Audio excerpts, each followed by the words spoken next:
Sending a strong message to Beijing, British Prime Minister Rishi Sunak has said that the golden era of China-UK ties has come to an end and that the UK now sees China as a systemic challenge.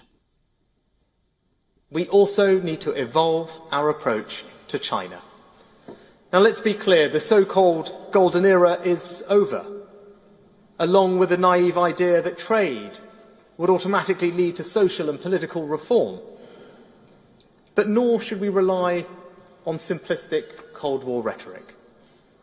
We recognise China poses a systemic challenge to our values and interests, a challenge that grows more acute as it moves towards even greater authoritarianism. Instead of listening to their people's protests, the Chinese government has chosen to crack down further. Sunak made the comments while speaking at the Lord Mayor's banquet. Note that the phrase the golden era is associated with London's closer ties with Beijing under former Prime Minister David Cameron. But in the last 8 years, after Cameron's term ended, relations between the two countries have worsened. While campaigning for number 10, both Rishi Sunak and former Prime Minister Liz Truss promised a tough stance on China. Truss reportedly was planning to decategorise China as a threat to the UK in the country's foreign policy review. And Sunak, although more toned down, echoed the same sentiment. He said the UK now needed to replace wishful thinking with robust pragmatism toward competitors. Since taking office, the British leader has been under pressure from Tory backbenchers to adopt a more hawkish approach towards China. And the use of the words robust pragmatism did not sit well with many senior party members. Former Tory leader Ian Duncan Smith even said, "I wonder if robust pragmatism now sounds more like an appeasement." For more on this, our correspondent Alex Isat joins us live from London. Alex, what else did the Prime Minister Rishi Sunak have to say in his speech? Obviously, he did hit on China quite a lot. He wanted to re-implement what he wanted to be doing in the future. Obviously, we're not quite sure exactly what that foreign policy will be until the new year. He said that he will lay it out then. So we're all waiting about what will happen. But of course, we are going to be moving forward with the Chinese policies that he had already started to implement before when he was in Boris Johnson's cabinet.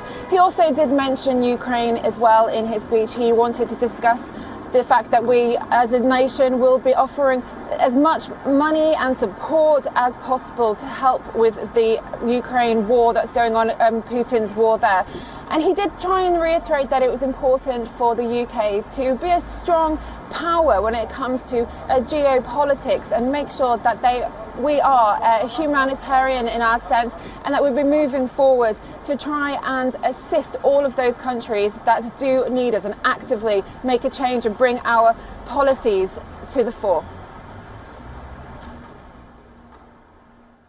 And Alex, of course, this is a big shift from the policies of former Prime Minister David Cameron. We referred to the golden era of relations between the UK and China. What has changed over the past decade to lead to this moment? Well, when David Cameron and George Osborne put into their plans the golden decade, as it's called, the golden era, in fact, they really wanted to show that there was this unity between China and the UK, but there was also this other political tension with the US.